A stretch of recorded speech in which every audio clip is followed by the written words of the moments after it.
Phil gave you some very interesting informations. The presentation was very analytical. What I would like to share with you is more of my personal story of how I got into longevity, and hope to inspire as many of you do the same at your own level.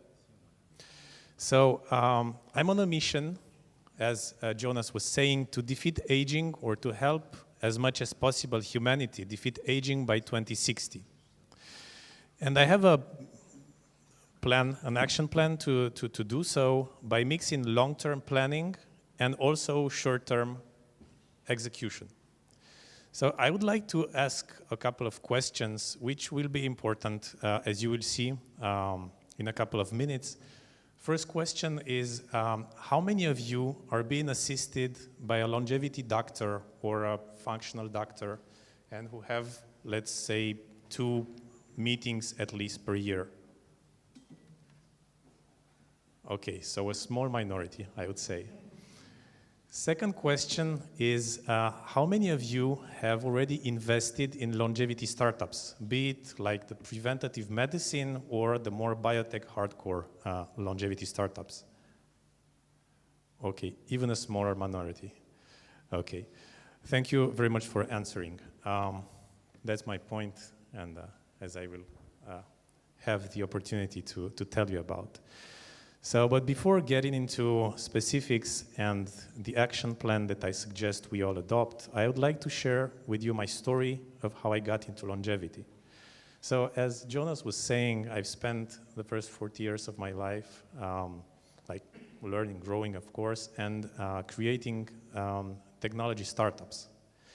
And in so doing, I have put a lot of intensity in building them, and bringing them to profit, and eventually getting them acquired. And by doing so, I have sort of overcharged my body, and I came to a point where I was roughly 40, where I was close to a burnout. And on the surface, everything seemed to be fine. I was successful, I was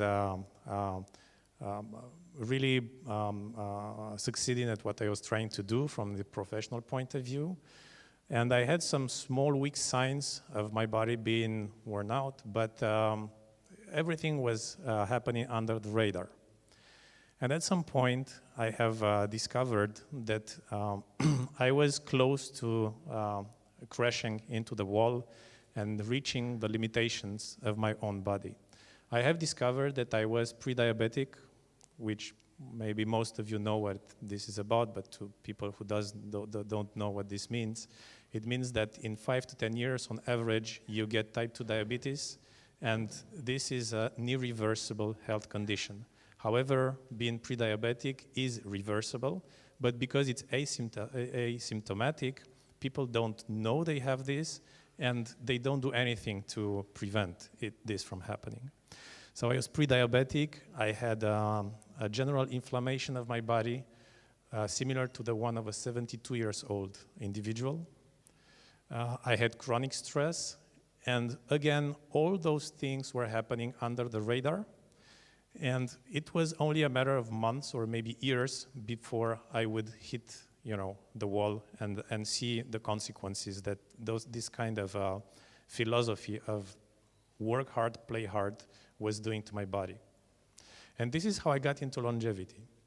And after a lot of introspection, asking myself, what's my limiting factor? So all my life I have tried to earn as much money as possible and to be successful in business. And like indirectly, I have put all my energy on this limiting factor of the money I had to spend on my bank account. But again, after careful consideration, it came up that my limiting factor was not that one, and hadn't been that one for many years, but it was the years of healthy life left to live. And it generated a whole new perspective over life, and this is where I have decided to explore the longevity and try to understand how this is working, and try to optimize not again, the money that you have on your bank account, but the years you still have to live. So after I have changed my perspective and I decided to optimize my health span instead of my wealth, I have made two very interesting discoveries in longevity, and I would like to share them with you. So the first one was preventative medicine. And if we look at how, and Phil also elaborated on this, but if we look carefully at how medical care works today, it's closer to sick care than health care. And we wait, and we are educated, and the whole system is educated to wait until you're sick, to then try to cure you, and most of the damage is irreversible, so it's too late. However, preventative medicine has been like on the radar for 10 to 15 years, and it's completely changing the perspective over medical health care. So today, living 100 years in good health is an ambitious yet realistic goal. And there are some countries, like for example, South Korea, it happens that they have one of the lowest birth rates in the world. I suppose it's 0.7 or 0.9. Excuse my approximation. But anyway, it's less than half than what it should be for the population to regenerate and to stabilize. So because of that, they have created a set of clinics, longevity clinics, where their tagline is to help their citizens live 100 years in good health. So what we should be doing in Western countries, and will most likely be doing like in 20 or 30 years from now, these people are already doing this. So it's not a pipe dream. It's very realistic, and it's affordable for each one of us. So that's one of the very first discoveries that I've made. And it was absolutely incredible to see the difference between what we can do today in preventative medicine and what we do, which is almost nothing.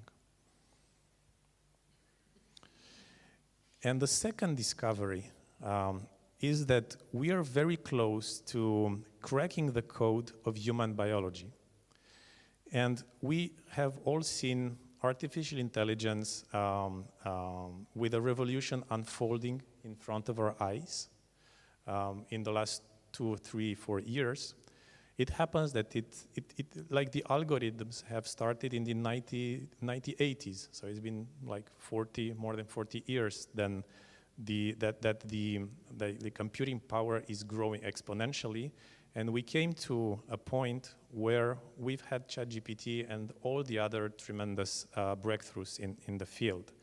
So right now we have this AI revolution unfolding in front of our eyes. But this is hiding something even bigger, which is the revolution in human biology, which is going to be enhanced by artificial intelligence. So we are very close to some major scientific breakthroughs that are going to completely disrupt what we can do as a human species. And again, I'm a very practical guy. I'm an entrepreneur, and I'm not a dreamer. And when I say this, and by the way, Phil was more or less aligned with this, is that major breakthroughs are coming our way on a relatively short term. When I say short term in biotechnology, I'm talking about 10, 20 years. But it's still relatively short because we are the first generation of human beings that could realistically aim at understanding the processes of aging and slowing them down, stopping them, or even reversing them.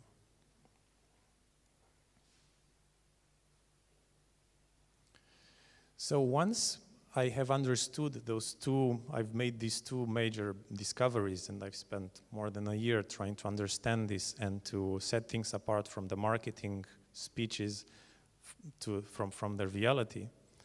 Once we understand this, it's not about just sitting comfortably and waiting passively for things to happen. We need to get involved. At least I wanted to get involved into this. And live by this sentence of Abraham Lincoln, who said that the best way to predict the future is to create it. So I really wanted not only to wait until those things are happening, but to be part of the revolution and to push it, to accelerate it as much as possible. And by this talk, I hope to inspire you to do as much as possible in the same direction. So I came up with a very practical plan, as I was telling you, that mixes long-term strategy and short-term execution. So let's start by the short term. So again, the idea is to apply what is known today, which is preventative medicine, to ourselves. And these are not just simple words. There are very practical things that each one of us can do to take care of their health, the health of the people that we love, and ultimately the rest of humanity. We really need to shift the paradigm from sick care to health care. This is going to happen like in 20, maybe 30 years, but each one of us can sort of accelerate the pace and apply it to themselves and to the people around them. And based on this observation, I have created iCare.health, which is one of the digital platforms that Phil was talking about earlier, where we offer patients the prospect of living 100 years in good health, thanks to the recent breakthroughs in preventative medicine.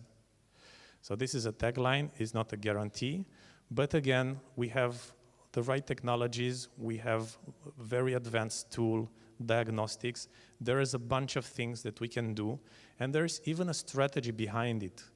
You see, like a significant proportion of the people die of 4 chronic diseases: cancer, neurodegenerative diseases, metabolic disorder, or what am I missing? Yes, cardiovascular diseases. So each one of us has a risk factor associated to each one of them. So you have a strategy behind some sort of madness of trying to live so many years in good health, is to target your limiting factor and to put in place a strategy and to prevent that specific disease from coming at you. So again, this is a very short explanation of what is possible to do and what we offer to our customers, to our patients. But again, it's very realistic, and each one of us should be looking at this very carefully. Step number 2 for the action plan is that if step number one is about using the technologies that we have today in order to stay as long as and as healthy as possible and as long as possible, step number 2 is getting a little bit of strategy in front of us and investing today in the technologies that will hopefully be available tomorrow when we're going to need them. So all of us here are healthy, at least it appears so, and we don't have any problem, but in 20 years, we will be happy to have those kind of treatments that are non-existent right now, but with research and development and with the right resources into place, we could come up with some very futuristic technologies and cures. So this is why I have created a 2060 Longevity Investment Club, where we are trying to maximize return on investment for financial capital, of course, but also for your health capital. And it so happens, it's very interesting, that the laws that govern financial capital are pretty similar to the ones that govern health capital. You have compound interest, you have short-term strategy versus long-term strategy, you have risks, you have uncertainty, you have all the things that for people who are doing professional investing and they meet those kind of constraints everywhere and every day, you have the same kind of constraints in health. And both of them are important for us to have a fulfilling life. So I would like to end up with what a very interesting and provoking notion called the longevity escape velocity.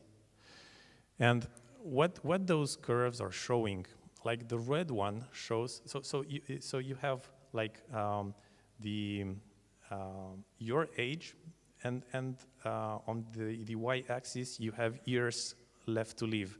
Unfortunately, the design is a little bit different from the one I sent, but it's okay. And so the red curve shows how your health span decreases or lifespan decreases as you age, right? Taking the hypothesis of an 80-year-old lifespan. If we do some effort today, every year that passes by, because of having access to different technologies, every year that passes by is going to lengthen a little bit your lifespan, life expectancy. And if we do, oh yes, this has been completely, I'm sorry, it's not exactly the way I've done it this a couple of days ago. So the white curve was supposed to be, to increase at some point. And the idea is that if we take care of our health today, in 20, 30, or 40 years, we will still be alive and hopefully in good health. And we will have access to technologies that did not exist before. And because those technologies will be applicable to us, we will still have some additional years of healthy life. And we will still, because of that, we'll have access to technologies that are even more advanced. And every time, that if for every year that passes by, technologies make so much progress that it increases your life expectancy by more than a year, then you end up having a very interesting dynamic where the more you live, the more you have advanced technologies to cure you and to keep you alive. And at that point, you can live as long as you want to.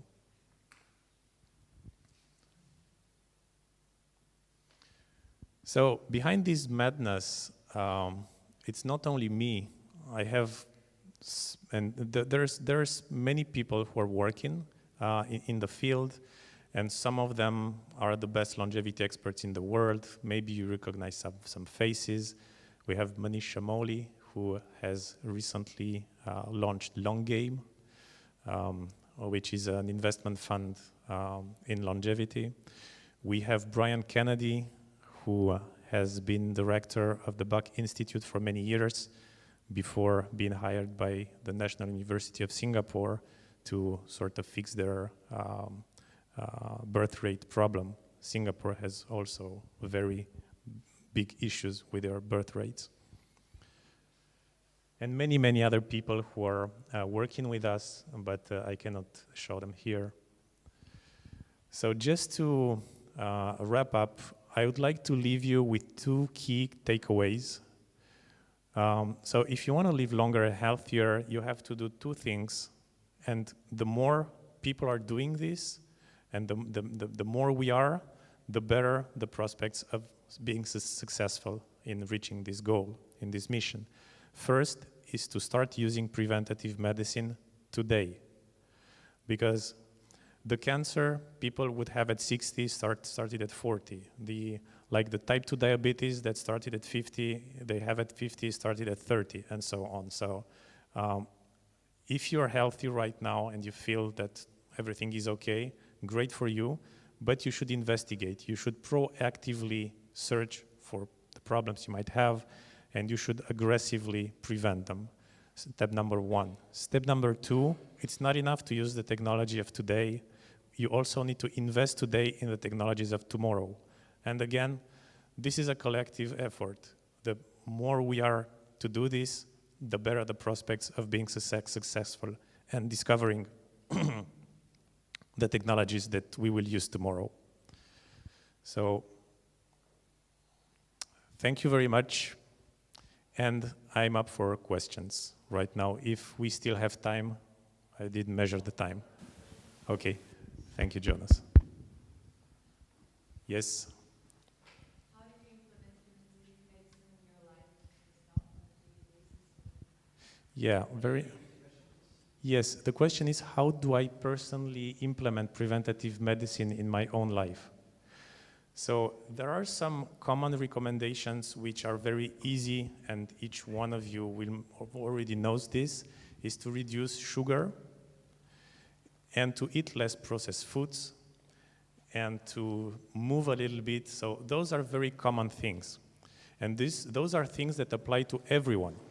Now, if you want to go above that kind of very basic, essential recommendations, you need to take a medical doctor, as I was saying, with expertise in longevity, who is going to do very extensive studies and investigations, and is going to help you understand what is your limiting factor. And that is the point where you need to focus your attention, because you have hundreds of recommendations that you could apply, and if you would apply them all, you wouldn't have a life anymore. The idea is to do the 80-20, like the golden rule in longevity is the 80-20. What are the 20% of measures that generate 80% of the value? So just to answer your question, first, you need a medical doctor with expertise in longevity. And second, so I have one, okay? So that was like step number one. Step number two, the measures, very, very tangible and concrete measures that I have. So I have completely reduced the sugar and carbs because of my pre-diabetes. So it's very personal, and you guys might have other limiting factors and other priorities. Anyway, that's for me. I take supplements every 6 months.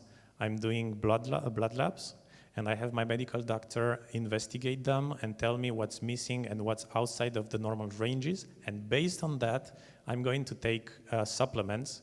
But again, I'm not taking them at random or because friends tell me or because statistically it works.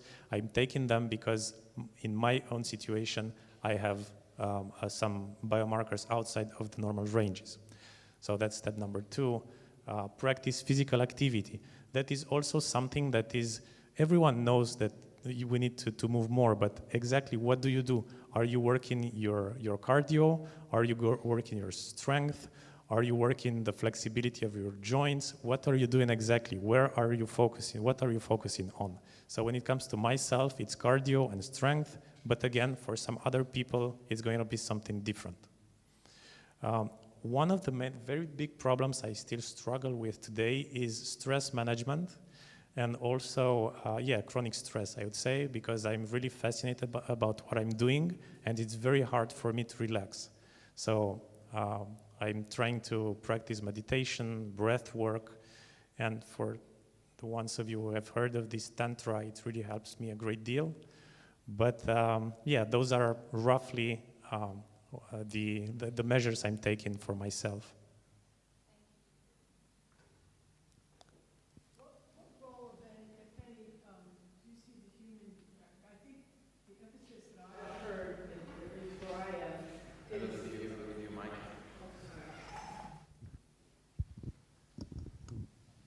I'm a little bit associated with that Johns Hopkins community where they've been promoting individualized medicine. And I often wonder what role the human genome may play, because I know you, even with 23andMe, you can look at these biomarkers within your genome and sort of, it doesn't get, I guess, any more individual than that. What, have you explored that level of individuality? Yes, so the like the ongoing mindset right now is to consider that your genome accounts for, say, 25 to 33% of what your biology is, and the rest is your epigenome. So it's a very important data point to have your genome. And by the way, I got my genome sequencing, and this is how I found out that I had a gene called ENPP1. Genotype CA, which predisposes me to prediabetes and type 2 diabetes. This is how I have discovered that I had two ApoE genes, one version E3 and one version E4, which multiplies my likelihood of late onset neurodegenerative diseases by times 2, times 3, times 4, just an order of magnitude. And again, I think it's very important. It's a very important data point. It doesn't tell the whole story, but it's an important data point to take into account when understanding the kind of body we have and the limiting factors that we are supposed to fight against. I don't know if it answers your question.